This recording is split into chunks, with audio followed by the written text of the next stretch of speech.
Hello students. आज हम class 10th की केमिस्ट्री से मेटल्स एंड नॉन मेटल्स का चैप्टर स्टार्ट करेंगे।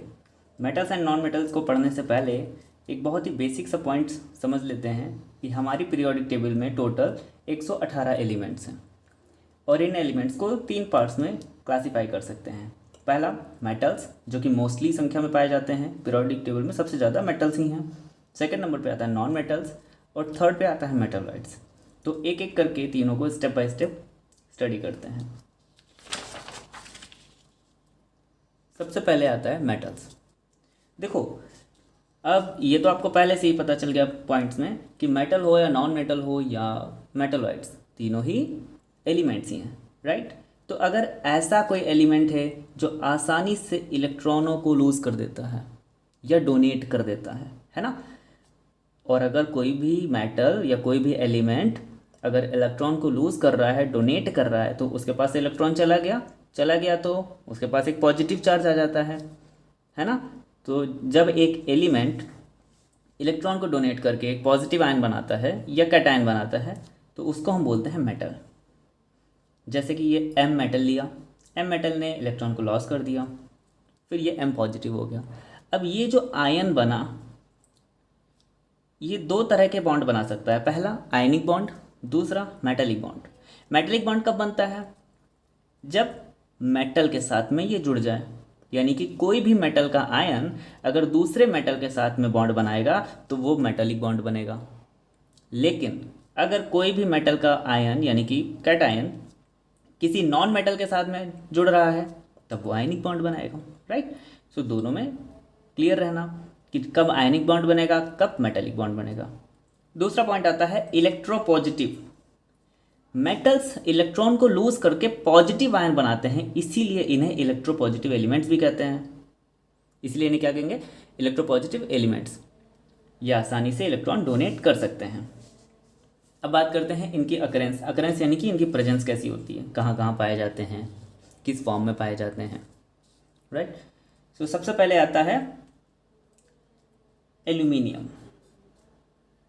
Aluminium is the most abundant metal, है ना। जैसे आपके स्कूल में टीचर्स पढ़ाते हैं ना, तो सर होते हैं, मैम होती हैं। तो यहाँ पे भी हम क्या करेंगे ना, थोड़ा मैम के बारे में पढ़ लेंगे। मोस्ट को मैंने लिखा एम, एबंडेंट को लिखा ए और मेटल को लिखा एम, बन गया मैम, राइट। तो अगर पूछें सबसे ज़्यादा कौन सा मेटल पाया जाएगा? एल्यूमिनियम, यानी कि फर्स्ट मैम कौन है? एल्यूमिनियम। अब सेकंड मैम की बात करें, यानी कि सेकंड मोस्ट अबंडेंट मेटल कौन सा है? Fe, यानी कि आयरन, राइट। तो याद रखना, पहली मैम एल्यूमिनियम है और दूसरी मैम आयरन है। अब बात करते हैं अर्थ क्रस्ट में ये पाया जाता है तो किस स्टेट में पाया जाएगा। तो मेटल्स अर्थ क्रस्ट के अंदर 2 फॉर्म में मिल सकता है। एक तो फ्री फॉर्म हो सकता है यानी कि फ्री स्टेट, दूसरा कंबाइंड। अब ध्यान देना, फ्री स्टेट में कौन से मेटल मिलेंगे? जो आसानी से किसी के साथ रिएक्ट नहीं करते या जल्दी रिएक्टिव नहीं होते, मतलब लेस रिएक्टिव, क्योंकि रिएक्ट ही नहीं कर रहे हैं, रिएक्शन ही नहीं करेंगे जल्दी, तो ये फ्री रहेंगे, अकेले रहेंगे, है ना। सपोज किसी पर्सन को शादी नहीं करनी है, शादी नहीं करनी तो वो अकेला रहेगा ना, नहीं करनी क्योंकि वो नहीं करना चाह रहा। तो ठीक उसी तरीके से यहाँ पे ये भी रिएक्ट नहीं करना चाह रहा क्योंकि इसके पास पावर कम है, लेस रिएक्टिव है, इसलिए रिएक्ट नहीं करता आसानी से। तो ऐसे एलिमेंट्स कौन से हैं? Au यानी गोल्ड, दूसरा सिल्वर, तीसरा प्लैटिनम। तो गोल्ड, सिल्वर, प्लैटिनम और भी बहुत से होते हैं जो फ्री स्टेट में पाए जाते हैं। फिर कंबाइंड स्टेट की बात करें, जो ज़्यादा रिएक्टिव है ना, जो ज़्यादा रिएक्टिव उनसे अकेले रहा नहीं जाएगा, ठीक, तो वो आराम से कंबाइन कर लेंगे। जैसे कि sodium chloride, sodium nitrate, sodium carbonate. तो बेसिकली मेटल्स कंबाइंड स्टेट में कार्बोनेट के फॉर्म में रह सकते हैं, सल्फेट के फॉर्म में रह सकते हैं, ठीक है, क्लोराइड के फॉर्म में भी रह सकते हैं। तो यहाँ पे इतना पॉइंट क्लियर हो गया, राइट। अब आता है नॉन मेटल्स के बारे में। तो जैसे मेटल्स पढ़ा, ठीक उसी तरह से कुछ उसका हल्का सा रिवर्स करना है। ऐसा एलिमेंट जो गेन कर ले इलेक्ट्रॉन, ऐसा एलिमेंट जो इलेक्ट्रॉन को गेन करता है। अब जाहिर सी बात है, इलेक्ट्रॉन गेन कर रहा है, आपको पता है इलेक्ट्रॉन के ऊपर कैसा चार्ज होता है? निगेटिव चार्ज होता है। अगर आपको मैं निगेटिव दे दूं तो आप निगेटिवली चार्ज हो जाएंगे। तो ठीक उसी तरह से अगर एलिमेंट इलेक्ट्रॉन गेन कर लेगा तो निगेटिव आयन बनाएगा। निगेटिव आयन को एनायन बोलते हैं। यानी नॉन मेटल को अगर एक इलेक्ट्रॉन देंगे तो वो एक चार्ज एक निगेटिव चार्ज आ जाएगा। अगर हम 2 इलेक्ट्रॉन दे रहे थे तो 2 निगेटिव आ जाते हैं, ठीक है। जैसे वहाँ पे वो डोनेट कर रहा था, रिलीज कर रहा था, उसके पास से माइनस जा रहा था, इसके पास माइनस आ रहा है। अब नॉन मेटल ये भी 2 तरह के बॉन्ड बना सकता है, ये आयनिक बना सकता है और कोवेलेंट भी बना सकता है। वहाँ पे क्या था, आयनिक तो था बट कोवेलेंट नहीं था, मेटेलिक था, राइट। तो ये सब 11th में आप पूरा केमिकल बॉन्डिंग में पढ़ेंगे। केमिकल बॉन्डिंग में मेटेलिक, कोवेलेंट, आयनिक काफ़ी डिटेल में दिया गया है। सो नॉन मेटल्स अगर अपने ही कैटेगरी के यानी कि किसी और नॉन मेटल के साथ में अटैच हो रहा है, बॉन्ड बना रहा है, तब वो कोवेलेंट बॉन्ड बनाएगा। लेकिन अगर नॉन मेटल किसी मेटल के साथ में अटैच हो रहा है then it would form ionic bond, ठीक है। जैसे हम मेटल्स को इलेक्ट्रोपॉजिटिव बोलते थे, वैसे ही नॉन मेटल्स को इलेक्ट्रोनेगेटिव बोलेंगे, क्योंकि ये इलेक्ट्रॉन गेन कर रहे हैं, इसलिए इलेक्ट्रॉन निगेटिव हो गए। वैसे इलेक्ट्रोनिगेटिविटी का एक बेसिक डेफिनेशन भी याद रखना, इलेक्ट्रोनिगेटिव एलिमेंट का मतलब होता है जो इलेक्ट्रॉन को आसानी से अपनी तरफ अट्रैक्ट कर ले, अपनी तरफ खींच ले, है ना। ये भी खींच रहा है अपनी तरफ किसी के पास से, राइट, तो ये इलेक्ट्रॉन ले रहा है। अब बात करते हैं इसके अकरेंस की।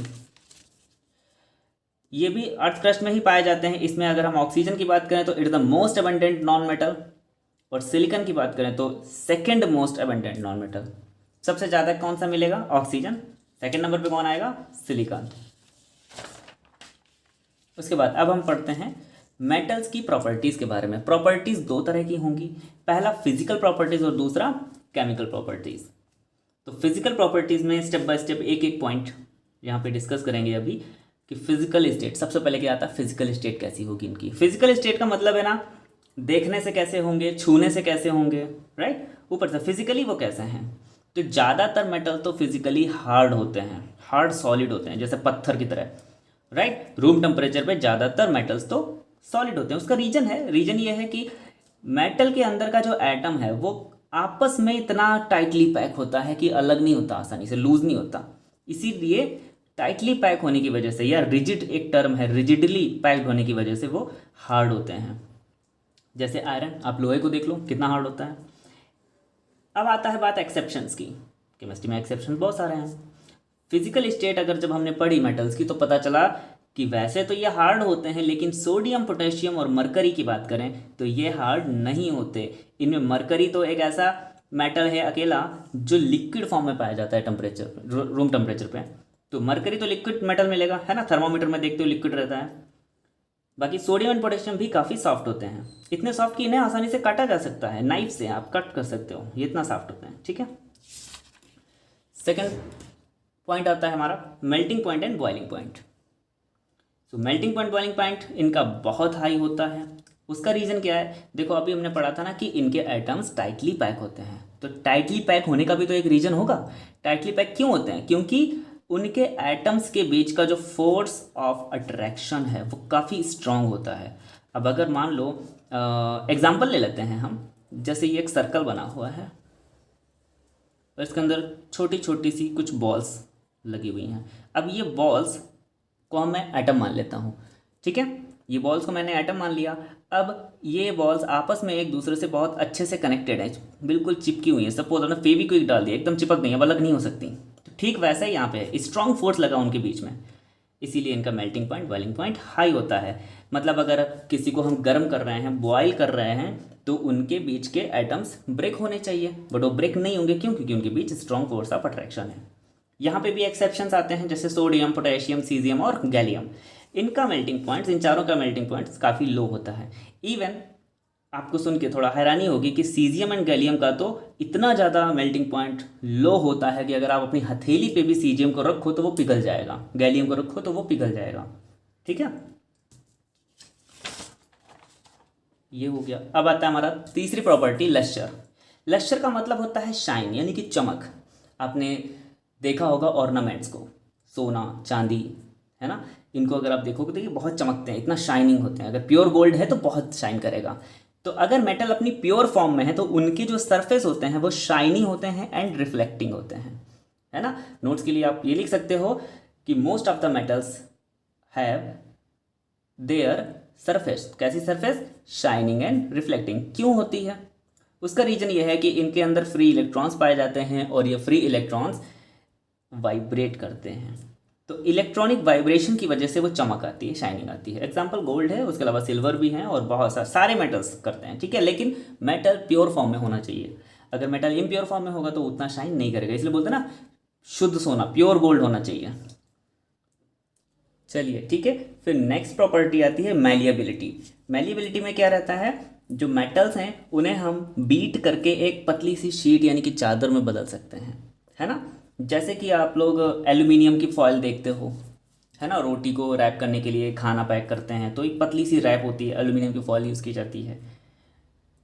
गोल्ड, सिल्वर, ये सब एक पतली सी शीट में आराम से चेंज किए जा सकते हैं। उसका नेचर क्या है, नेचर रीज़न ये है कि मेटल्स जो है इलास्टिक नेचर के होते हैं। अब क्योंकि अगर हम किसी भी चीज़ को खींच सकते हैं, इलास्टिक है वो, तो उसमें खिंचाव है, तो उसको हम अगर चाहें तो पतली सी चादर में बदल सकते हैं, केवल उसे पीटने की ज़रूरत है। तो याद रखना, beat and convert into sheet. तो मेलिबिलिटी इज़ व्हाट, मेलिबिलिटी एक ऐसी प्रॉपर्टी है मेटल्स की जिसकी वजह से मेटल्स को बीट करके हम एक पतली सी चादर में बदल सकते हैं। कितना पतला, उसका पहला एग्जाम्पल तो एल्यूमिनियम की फॉल हो गई है, राइट। यहाँ पे भी एक एक्सेप्शन आता है, जिंक। जिंक नॉर्मल तो नॉन मेलिएबल है, जल्दी मेलिएबल नहीं होता, बट जिंक भी मेलिएबल हो सकता है। ये इंटरेस्टिंग बात है जिंक के बारे में, जिंक मेलिएबल हो सकता है अगर 100 to 150 डिग्री सेल्सियस टेम्परेचर दिया जाए। और अगर आपने 210 यानी 210 डिग्री सेल्सियस से ज़्यादा टेम्परेचर दे दिया तो ये अगेन ब्रिटल एंड हार्ड हो जाएगा, यानी फिर से नॉन मेलिएबल हो जाएगा, ठीक है। इसी के साथ अब हम नेक्स्ट प्रॉपर्टी पे आते हैं। नेक्स्ट प्रॉपर्टी है डक्टिलिटी। मेटल्स को आपने देखा होगा कॉपर के वायर घरों में, है ना, एल्यूमिनियम के वायर, कॉपर्स के वायर। तो अगर ये भी तो मेटल ही हैं, अगर हम किसी भी मेटल्स को खींच के ड्रॉन करके वायर्स या लंबी सी चेन बदल दें, जैसे जंजीर होती है ना, वायर्स हैं, ये भी, इसका भी रीज़न क्या रहेगा, इलास्टिक नेचर। कोई भी चीज़ अगर इलास्टिक है तो हम उसको पतला भी बना सकते हैं और उसको एक पतला वायर भी बना सकते हैं, उसकी एक पतली चादर भी बना सकते हैं। तो मेलिएबिलिटी डक्टिबिलिटी का सेम रीजन है, इलास्टिक नेचर की वजह से। एक्सेप्शन जैसे कि वहाँ पे जिंक था, यहाँ पे भी जिंक ही है, ठीक है। सो डक्टिलिटी इज दैट प्रॉपर्टी जिसकी वजह से मेटल्स को हम वायर्स में कन्वर्ट कर सकते हैं, जैसे कॉपर वायर। अब आता है थर्मल कंडक्टिविटी। तो बात जब कॉपर वायर की आई है तो कंडक्टिविटी तो होगी। तो मेटल्स आर थर्मली कंडक्टिव। कैसे, मेटल्स को हम थर्मल कंडक्टर बोलते हैं बिकॉज मेटल्स हीट ट्रांसफ़र कर सकते हैं अपने एक एंड से दूसरे एंड तक। जैसे कि आप किचन में जाएं और कोई भी बर्तन, कोई भी मेटेलिक बर्तन, कुकर को रख लें सपोज, है ना, या फिर किसी और मेटेलिक बर्तन को रख लें, फ्राई पैन को रख लें और उसको टच करें कहीं पे भी, आप हीट एक पर्टिकुलर जगह पे दे रहे हैं लेकिन टच कहीं पे भी करेंगे तो पूरा हमें उतना ही हीट फील होगी, उतना ही गर्म फील होगा, राइट। तो मेटल हर एक पॉइंट पे अपने हीट को ट्रांसफ़र कर देता है from one end to another end, ठीक है। जैसे आयरन का एक रॉड लो, रॉड को एक कॉर्नर पे, जैसे कि ये मैंने एक रॉड बना दी, अब इस रॉड को इस कॉर्नर पे अगर आप फ्लेम दे रहे हैं, फ्लेम यहाँ पे जा रहा है बट ये पूरी रॉड गर्म हो जाएगी, ठीक है। इसमें सिल्वर और कॉपर के बारे में अगर बात करें तो ये दोनों बेस्ट कंडक्टर हैं, बहुत जल्दी कंडक्ट करते हैं। यही एक रीज़न है कि आप घरों में देखेंगे तो मोस्टली जितने भी अच्छे वायर्स हैं वो सब कॉपर वायर्स ही होते हैं। आज के टाइम पे सारे वायर्स कॉपर वायर यूज किए जा रहे हैं। एक्सेप्शन यहाँ पे भी हैं, जैसे कि मरकरी, तो लिक्विड फॉर्म में होती है तो वही वायर कैसे बन सकती है, वो कंडक्ट नहीं करेगी। दूसरा, मरकरी कंडक्टिव नहीं होगी, और लेड, तो यहाँ पे इन्हें हम ऐसे बोल सकते हैं कि they are poor conductor of heat. तो इसमें बहुत कम कंडक्टिंग होता है। जैसे कि थर्मामीटर में तो हम मरकरी का यूज करते हैं ना, तो आपको लग रहा होगा कि थर्मामीटर में तो हीट कंडक्ट होती है, लेकिन बहुत कम। ऐसा नहीं है कि बहुत अच्छे कंडक्टर है ये, ठीक है। तो लेड और मरकरी को हम क्या कहेंगे, ये अकेले ऐसे मेटल्स हैं, लेड और मरकरी, जो हीट के पुअर कंडक्टर्स हैं। नेक्स्ट एक नोट याद रखना कि फ्री इलेक्ट्रॉन पाया जाता है मेटल्स के अंदर, और फ्री इलेक्ट्रॉन की प्रेजेंस होने की वजह से ही इनके अंदर इलेक्ट्रिकल कंडक्टिविटी की प्रॉपर्टी भी आ जाती है। मतलब इलेक्ट्रिसिटी को भी, यानी इलेक्ट्रॉन को भी फ्लो करा देते हैं। Electrical conductivity means what, flow of electron. तो इलेक्ट्रॉनों का फ्लो भी होता है। जैसे कॉपर वायर्स हैं, हम लोग कुछ भी यूज़ करें घरों में तो वायर्स किस लिए काम आते हैं, इलेक्ट्रिकल कंडक्टिविटी के लिए। तो एक नेक्स्ट टॉपिक यहाँ पे आता है, एक नेक्स्ट प्रॉपर्टी है सोनोरिटी। सोनोरिटी कैसी प्रॉपर्टी है? जैसे मंदिर में जाते हो, घंटी को बजाते हो, है ना, मंदिर में जाकर जब आप घंटे बजाते हो तो क्या करते हो, मेटल को मेटल से ही टकरा देते हैं और कितना अच्छा सा कितना तेज साउंड आता है। सो यही प्रॉपर्टी सोनोरिटी कहलाती है। Metals produce ringing sound, metal ringing sound produce करते हैं when struck with a hard material. Even आप घर के नॉर्मल स्टील के किसी बर्तन में आप हल्का सा अपना नेल को भी मार के देखेंगे उंगली से तो वो भी अच्छी सी आवाज़ करेगा, right. So this property is called sonority. तो किसी भी हार्ड मटेरियल के साथ अगर कोई मेटल स्ट्रक करता है यानी टकराता है तो एक रिंगिंग साउंड पैदा होता है। इस प्रॉपर्टी को सोनोरिटी कहते हैं और मेटल्स को बोलते हैं सोनोरस। तो बोलेंगे कि ये मेटल सोनोरस है, राइट। नेक्स्ट प्रॉपर्टी आती है स्ट्रेंथ। जाहिर सी बात है मेटल इतने हार्ड हैं तो इतने स्ट्रांग भी हैं। तो मेटल्स आर स्ट्रांग। क्यों स्ट्रांग है? बिकॉज उनके अंदर फोर्स ऑफ अट्रैक्शन बहुत अच्छा है, उनके मेटल आइटम्स के अंदर फोर्स ऑफ अट्रैक्शन बहुत अच्छा है। ओके, दूसरा ये है स्ट्रांग होने की वजह से ये हैवी ऑब्जेक्ट्स को भी उठा लेते हैं। जैसे क्रेन से आप किसी भी चीज़ को उठाते हो, है ना, वेट लिफ्टिंग वाली मशीन्स होती हैं तो वेट लिफ्टिंग भी लोग करते हैं। दूसरा आयरन मेटल को ले लो, है ना, आयरन मेटल का काफ़ी यूज होता है व्हीकल्स बनाने में, ब्रिजेस बनाने में, कंस्ट्रक्शन के सभी कामों में आपको आयरन देखने को मिल जाएगा। अब यहाँ पे भी एक्सेप्शन वही आ गया, सोडियम एंड पोटेशियम, क्योंकि पहले ही बता चुके हैं दीज आर सॉफ्ट, ये इतने सॉफ्ट है कि आप इन्हें नाइफ से भी कट कर सकते हो, तो फिर ये स्ट्रॉन्ग नहीं कहे जा सकते। डेंसिटी, क्योंकि मेटल के आइटम्स के अंदर फोर्स ऑफ अट्रैक्शन बहुत ज़्यादा होता है, वो आपस में काफ़ी चिपके रहते हैं, तो यानी कि बिल्कुल पास पास रहेंगे, बहुत घना। जैसे कि एक जगह पे क्राउड है और क्राउड इतनी ज़्यादा है कि बिल्कुल एक दूसरे से बस चिपक गए हैं, तो दैट इज़ कॉल्ड डेंस, उसको बोलेंगे डेंस एरिया। चार लोग एक दूसरे के बिल्कुल पास खड़े हुए हैं तो वो डेंस हो गया।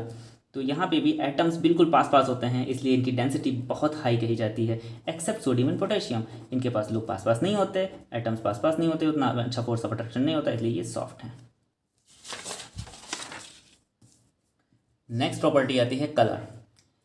ज़्यादातर आमतौर पे आपने देखा होगा मेटल्स सिल्वरी होते हैं या ग्रेइश कलर के होंगे या फिर गोल्डन येलो कलर की भी हो सकते हैं। जैसे सोने को देख लें गोल्डन होता है ना, एल्यूमिनियम को देख लो और सिल्वर को देख लो, दोनों का अलग कलर है, सिल्वरी कलर होता है, सिल्वरी या ग्रेइश। लेकिन अगर हम कॉपर की बात करें तो कॉपर थोड़ा सा एक्सेप्शनल कलर दे रहा है, ये रेडिश ब्राउन देता है, ठीक। Next and last property of the metals is alloy formation. सबसे पहले समझ लेते हैं व्हाट इज एलॉय। एलॉय क्या होता है? एलॉय एक तरह का होमोजीनस मिक्सचर है, ठीक है। होमोजीनस मतलब सेम तरह की चीज़ों का मिक्सचर है। हेट्रो मतलब डिफरेंट होता है, होमो का मतलब सेम होता है। तो होमोजीनस मिक्सचर किसका? मेटल्स का। कितने मेटल का? दो भी हो सकते हैं, दो से ज़्यादा भी हो सकते हैं।